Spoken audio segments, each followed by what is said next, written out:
শোৱাৰ পূৰ্বে 11 বাৰ 3টা শব্দ আজিৰ পৰাই কোৱা আৰম্ভ কৰক। আপোনাৰ ভাগ্য এসপ্তাহত সলনি হৈ যাব। আপোনাৰ চাগে নিশ্চয় আচৰিত লাগিব পাৰে এই কথাষাৰ, কিন্তু মাত্ৰ 3টা শব্দ 11 বাৰ ক'ব লাগে, তাকো এটা সপ্তাহ। আপুনি নিজেই তাৰ প্ৰমাণ পাব। এবাৰ নিশ্চয় ট্ৰাই কৰি চাব পাৰে আপুনি। কোন 3টা শব্দ ৰাতি শোৱাৰ পূৰ্বে উচ্চাৰণ কৰিলে আপোনাৰ ভাগ্য সলনি হৈ যাব, সেয়া আজি মই আপোনাক এই ভিডিঅ'টোত উল্লেখ কৰিম। মানুহে প্ৰায়ে নিজৰ ভাগ্য, কপালখন আৰু নিয়তিৰ বিষয়ে ভাবি থাকে। কেতিয়াবা আমাৰ এনেকুৱা লাগে আমি ইমান কঠোৰ পৰিশ্ৰম কৰাৰ পিছতো ফল কিয় নাপাওঁ। কেতিয়াবা আমি ভাবোঁ আমি যিমান চেষ্টা কৰিলেও ভাগ্যই আমাক কেতিয়াও লগ নিদিয়ে। এনেকুৱা সময়তে মানুহ হতাশ হয়, নিৰাশ হয় আৰু নিজৰ মনতেই হাৰ মানিবলৈ বাধ্য হয়। কিন্তু আজি মই আপোনাক এনেকুৱা এটা ৰহস্যৰ বিষয়ে ক'বলৈ আগবাঢ়িছোঁ, যিটো কেৱল ৰহস্যই নহয়, বৰঞ্চ এনেকুৱা এক অনুভৱ আৰু এনেকুৱা এক আস্থাৰ সৈতে জড়িত সত্য, যিটোৰ বিষয়ে জানিলে আপুনি আচৰিত হ'ব। কোৱা হয় শোৱাৰ পূৰ্বে আমি উচ্চাৰণ কৰা শব্দই আমাৰ অৱচেতন মনৰ গভীৰতালৈ সোমাই যায় আৰু সেইখিনিয়ে আমাৰ বাস্তৱিকতাক আকাৰ দিয়ে। শব্দ কেৱল ধ্বনি নহয়, শব্দ এক শক্তি। যেতিয়া আমি যিকোনো এটা বিশেষ শক্তিক বাৰে বাৰে নিজৰ মন আৰু জীৱনলৈ আমন্ত্ৰণ জনাম বা আবাহন কৰিম, তেতিয়া লাহে লাহে ব্ৰহ্মাণ্ডৰ সকলো শক্তি একেলগে জড়িত হৈ পৰে। তেতিয়া লাহে লাহে ব্ৰহ্মাণ্ডই সেই শক্তিক আমাৰ সৈতে জড়িত কৰায়। সেইবোৰ কাৰণতে আমাক ঋষিমুনিসকলে এটা কথা শিকাই গৈছে: ৰাতি শোৱাৰ পূৰ্বে সদায় ভাল চিন্তা, ভাল বিচাৰ, ভাল মন্ত্ৰ আৰু মন পবিত্ৰ কৰি ৰাখিব লাগে। কাৰণ আপুনি যেতিয়া নিদ্ৰা অৱস্থালৈ গতি কৰে, আপোনাৰ চেতন মনে বিশ্ৰাম কৰে, কিন্তু অৱচেতন মন একেবাৰে জাগ্ৰত হৈ থাকে। আৰু সেই অৱচেতন মনেই আপোনাৰ শব্দ, ভাৱনা আৰু বিশ্বাস পঢ়ি পেলাই বাস্তৱিকতালৈ ৰূপান্তৰিত কৰে। আৰু এই কাৰণেই আজি আমি আপোনাক এনেকুৱা 3টা শক্তিশালী শব্দৰ বিষয়ে ক'ম। যদি আপুনি শোৱাৰ পূৰ্বে প্ৰতিদিনে 11 বাৰ এই শব্দকেইটা উচ্চাৰণ কৰে, তেতিয়া আপুনি দেখিব লাহে লাহে আপোনাৰ ভাগ্য পৰিৱৰ্তন হ'বলৈ ধৰিছে। আপুনি চাগে নিশ্চয় এতিয়া ভাবিছে, এই 3টা শব্দ ইমান প্ৰভাৱশালী কেনেকৈ হ'ল? এয়া প্ৰভাৱশালী এই কাৰণেই হ'ল কাৰণ এইখিনিয়েই হৈছে ব্ৰহ্মাণ্ডৰ ৰহস্য। কেতিয়াবা সাধাৰণ যেন লগা কিছুমান শব্দৰো অসাধাৰণ শক্তি থাকে। অসাধাৰণ শক্তি সেই শব্দসমূহৰ আঁৰত লুকাই থাকে। যেতিয়া এই শব্দ আপুনি বিশ্বাসেৰে, আপুনি একাগ্ৰতাৰে, আত্মবিশ্বাসেৰে ক'বলৈ আৰম্ভ কৰিব, আপোনাৰ জীৱনৰ দিশ একেবাৰে সলনি হৈ পৰিব। সেইকাৰণে প্ৰাচীন শাস্ত্ৰত এটা কথা উল্লেখ আছে: শব্দ ব্ৰহ্ম, অৰ্থাৎ আমাৰ মুখৰ বাণীয়েই এই সৃষ্টি ৰচনা কৰাৰ শক্তি। যেতিয়া আমি আমাৰ নিজৰ বাণী সঠিকভাৱে প্ৰয়োগ কৰিম, তেতিয়াই আমি আমাৰ জীৱনটো সলাই পেলাব পাৰিম। এই ভিডিঅ'টো আপুনি শেষলৈকে চাব, কাৰণ এই ভিডিঅ'টোত আজি আপুনি এনেকুৱা এটা চমৎকাৰী কথা শিকি যাব, যিটোৰ জৰিয়তে আপুনি আপোনাৰ জীৱনটো সলাই পেলাব পাৰিব। আৰু এই ভিডিঅ'টো আপুনি যিমান পাৰে সিমান আপোনজনলৈ শ্বেয়াৰ কৰি দিব, যাতে আপোনাৰ লগতে আপোনজনেও নিজৰ জীৱনটো সলাই ল'ব পাৰে। ৰাতি শোৱাৰ পূৰ্বে আপুনি কোন 3টা শব্দ উচ্চাৰণ কৰি আপোনাৰ জীৱন সলাব পাৰিব, সেই বিষয়ে এতিয়া আমি আলোচনা কৰিম। ৰাতি শোৱাৰ পূৰ্বৰ যিখিনি সময়, এই সময়খিনি বহুত বেছি পবিত্ৰ। এইটো সেইটো ক্ষণ য'ত আপুনি দিনটোৰ সমস্ত কাম-কাজ, বোজা, চিন্তা, ব্যস্ততাৰে ভৰা সেই সময়খিনি পাৰ কৰি নিজৰ আত্মাৰ শান্তিৰ সন্ধান কৰে। এইখিনি সেইখিনি সময় যিখিনি সময়ত আমি আমাৰ মন, আত্মাক এক নতুন দিশেৰে, এক নতুন শক্তিৰে আৰু এক নতুন বিশ্বাসেৰে আগুৱাই লৈ যাব পাৰোঁ। আৰু যদি এইখিনি ক্ষণতেই আমি সঠিক শব্দৰ বীজ ৰোপণ কৰি দিব পাৰোঁ, সেই বীজে আমাৰ জীৱন চমৎকাৰ কৰি তুলিব পাৰে। এতিয়া মই আপোনাক ক'ব খুজিছোঁ সেই বিশেষ 3টা শব্দৰ বিষয়ে। আপুনি চাগে নিশ্চয় ভাবিছে, কি এই 3টা শব্দ? কিন্তু সেইখিনি শুনাৰ পূৰ্বে আপুনি এইটো বুজি ল'ব লাগিব, এই শব্দ 3টাৰ প্ৰভাৱ কেতিয়া হ'ব। এই শব্দ 3টাৰ প্ৰভাৱ আপোনাৰ জীৱনত তেতিয়া পৰিব, যেতিয়া আপুনি এই শব্দ 3টা উচ্চাৰণ কৰাই নহয়, আপুনি সম্পূৰ্ণ বিশ্বাস আৰু আপোনাৰ অনুভৱেৰে মুখেৰে উচ্চাৰণ কৰিব। কেৱল মুখেৰে উচ্চাৰণ কৰিলেই আপুনি ইয়াৰ ফল নাপায়। আপুনি অন্তৰৰ নিভৃত কোণৰ পৰা অনুভৱৰ সৈতে এই শব্দকেইটা উচ্চাৰণ কৰিব লাগিব, যাতে আপোনাৰ অৱচেতন মনৰ সৈতে এই শব্দ 3টাৰ শক্তিৰ সংযোগ স্থাপন হয়। আপোনাক আকৌ কৈছোঁ, মনত ৰাখিব, শব্দ কেৱল কাণেৰে শুনা ধ্বনি নহয়। শব্দ হৈছে আপোনাৰ আত্মা আৰু ব্ৰহ্মাণ্ডলৈ প্ৰেৰণ কৰা এক বাৰ্তা মাথোন। এই বাৰ্তা সততা আৰু বিশ্বাসেৰে ভৰা হ'ব লাগিব। তেতিয়া ব্ৰহ্মাণ্ডই নিশ্চয় এইখিনি শুনিব। যদি আপুনি সন্দেহেৰে ক'বলৈ আৰম্ভ কৰে, তেতিয়াহ'লে সেই বাৰ্তা দুৰ্বল হৈ পৰিব। গতিকে যেতিয়াই আপুনি এই তিনিটা শব্দ উচ্চাৰণ কৰিব, সম্পূৰ্ণ আস্থা, বিশ্বাস আৰু নিজৰ মনৰ পৰা, আত্মাৰ পৰা, হৃদয়ৰ নিভৃত কোণৰ পৰা আপুনি উচ্চাৰণ কৰিব, সেইখিনি সমৰ্পণ কৰিব।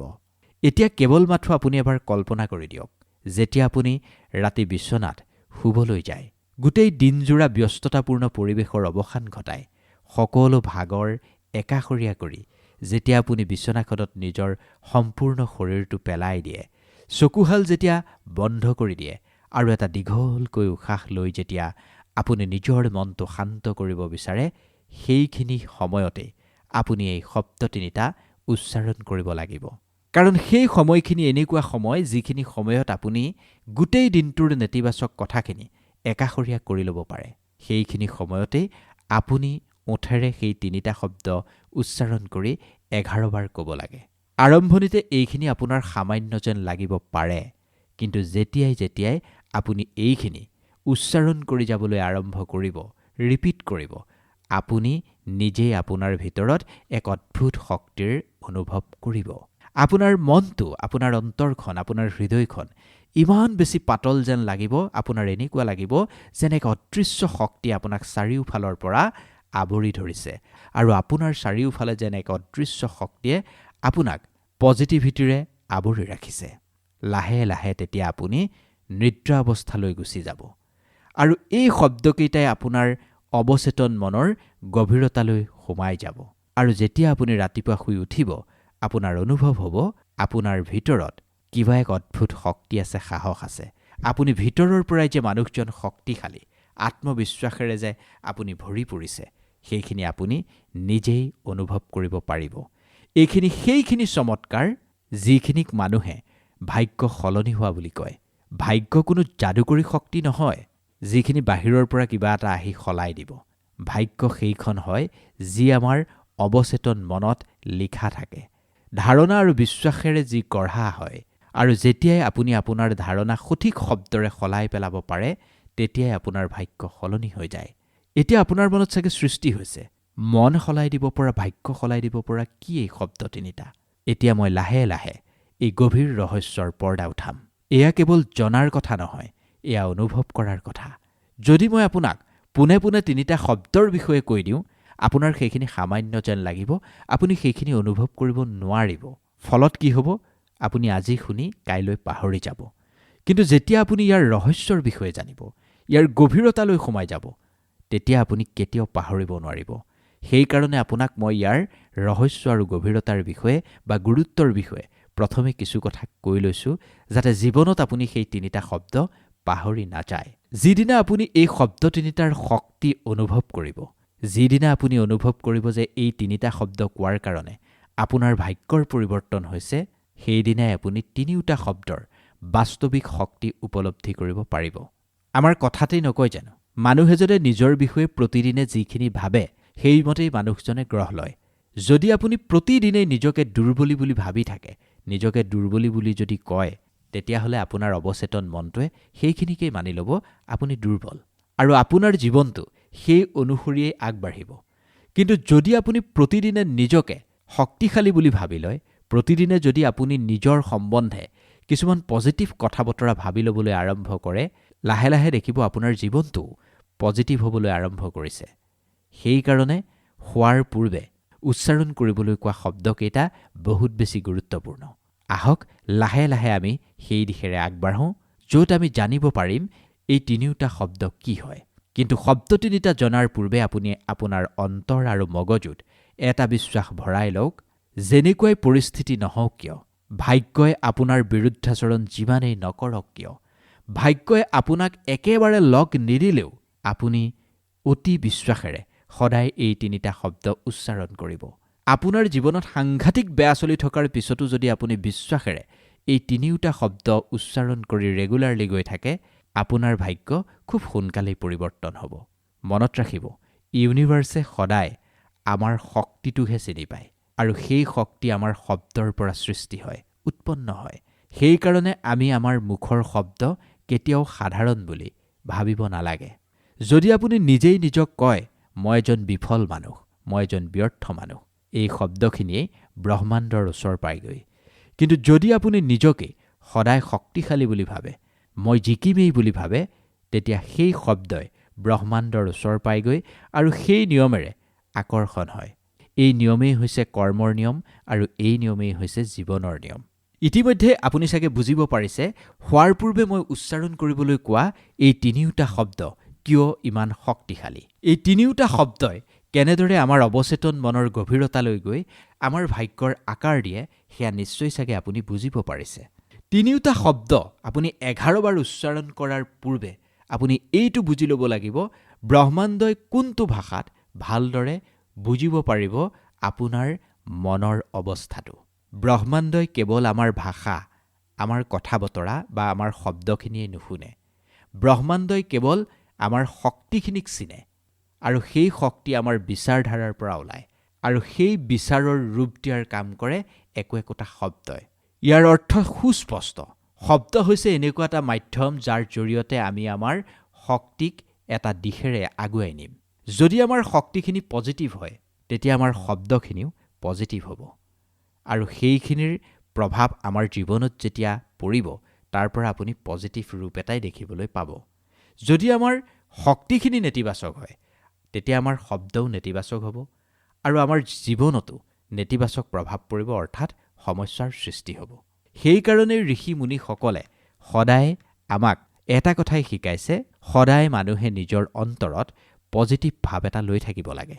যেতিয়া ৰাতিপুৱা এজন মানুহ শুই উঠে, তেতিয়া মানুহজনৰ সম্পূৰ্ণ ছিষ্টেমটোৱে নতুন হৈ থাকে আৰু ৰাতি শোৱাৰ সময়ত অৱচেতন মনটো সকলোতকৈ বেছি গ্ৰহণশীল হয়।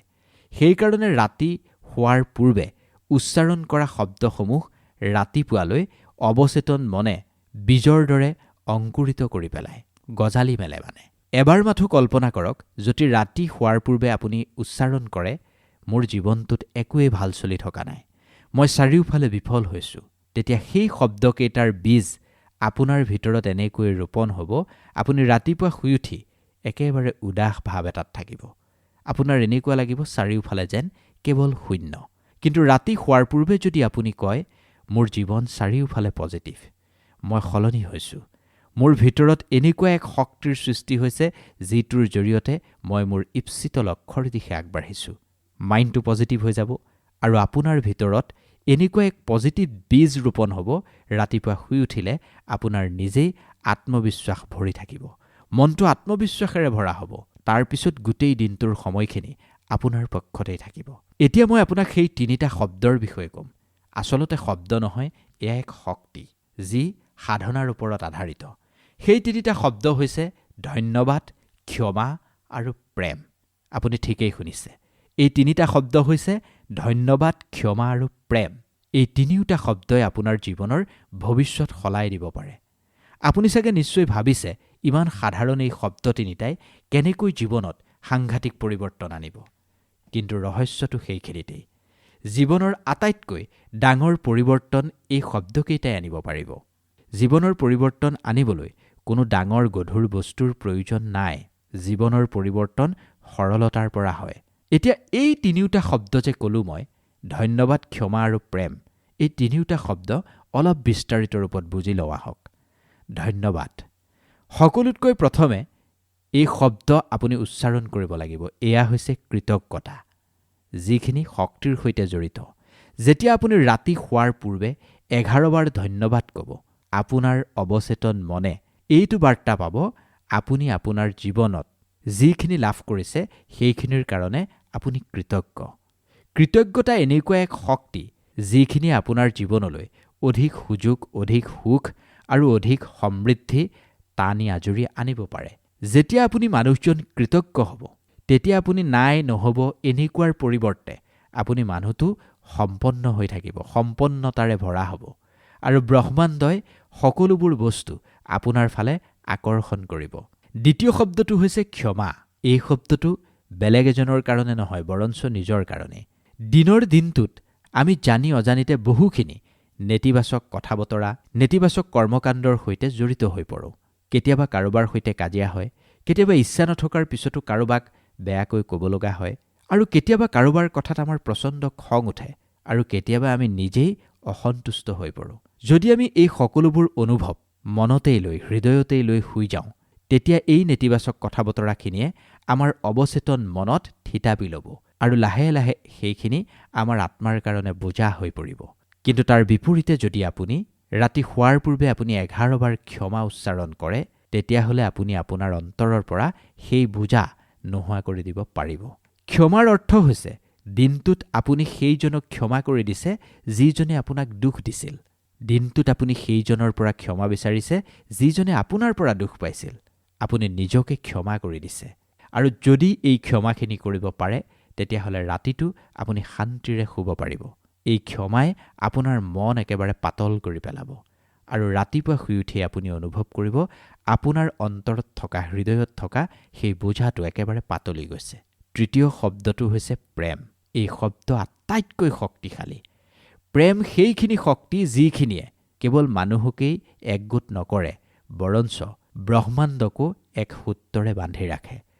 যদি আপুনি ৰাতি শোৱাৰ পূৰ্বে 11 বাৰ প্ৰেম কয়, তেতিয়াহ'লে আপুনি আপোনাৰ ভিতৰত প্ৰেমৰ শক্তি সক্ৰিয় কৰি তুলিব পাৰিব। প্ৰেমৰ অৰ্থ কেৱল কোনোবা এজন ব্যক্তিৰ সৈতে কোনোবা এজন ব্যক্তিক জড়িত কৰাটোকেই নুবুজায়, বৰঞ্চ ই এক ভাৱনা যি আপোনাক সম্পূৰ্ণ সৃষ্টিৰ সৈতে সংপৃক্ত কৰিব। যদি আপুনি প্ৰেমৰ শক্তিৰ সৈতে শুই থাকে, তেতিয়া আপুনি দেখিব আপোনাৰ চাৰিওফালে পজিটিভ তৰংগ ভাহি আছে, আৰু সেই তৰংগই আপোনাৰ জীৱনক এক নতুন দিশেৰে আগুৱাই লৈ যাব।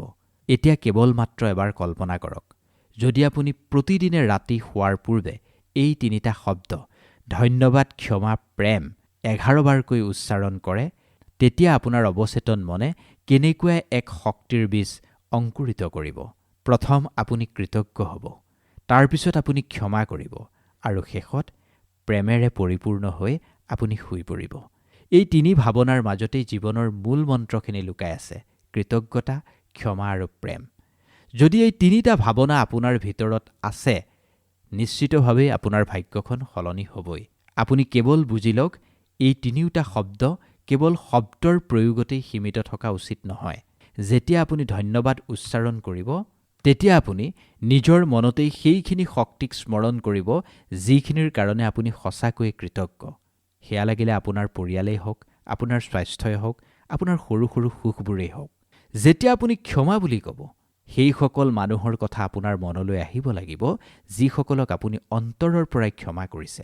যিসকলক আপুনি কেতিয়াবা দুখ দিছে, সেইসকল মানুহৰ কথা আপোনাৰ মনলৈ আহিব লাগিব, আৰু আপুনি মনৰ পৰাই সঁচাকৈ তেওঁলোকক ক্ষমা কৰিছে। যেতিয়া আপুনি প্ৰেম উচ্চাৰণ কৰিব, আপোনাৰ ভিতৰত প্ৰেমৰ সেই শক্তি অনুভৱ হ'ব লাগিব, যিখিনিয়ে সম্পূৰ্ণ ব্ৰহ্মাণ্ডৰ সৈতে আপোনাক সংপৃক্ত কৰিব। আজিৰ পৰাই আৰম্ভ কৰক। এই 3টা শব্দই সঁচাকৈ আপোনাৰ জীৱন সলাই দিব পাৰে। এদিন কৰি চাওক। প্ৰথম দিনা আপোনাৰ সাধাৰণ যেন লাগিব পাৰে, কিন্তু লাহে লাহে যেতিয়া আপুনি খুব বিশ্বাস আৰু আস্থাৰে এই 3টা শব্দ উচ্চাৰণ কৰিবলৈ আৰম্ভ কৰিব, এসপ্তাহৰ পিছত তেতিয়া আপুনি নিজেই আমাৰ চেনেলত এই ভিডিঅ' খুচৰি মোক কমেণ্ট কৰিবলৈ বাধ্য হ'ব। মই আশা কৰিম এই 3টা শব্দই আপোনাৰ জীৱনটো ইতিবাচক দিশেৰে আগুৱাই লৈ যাওক।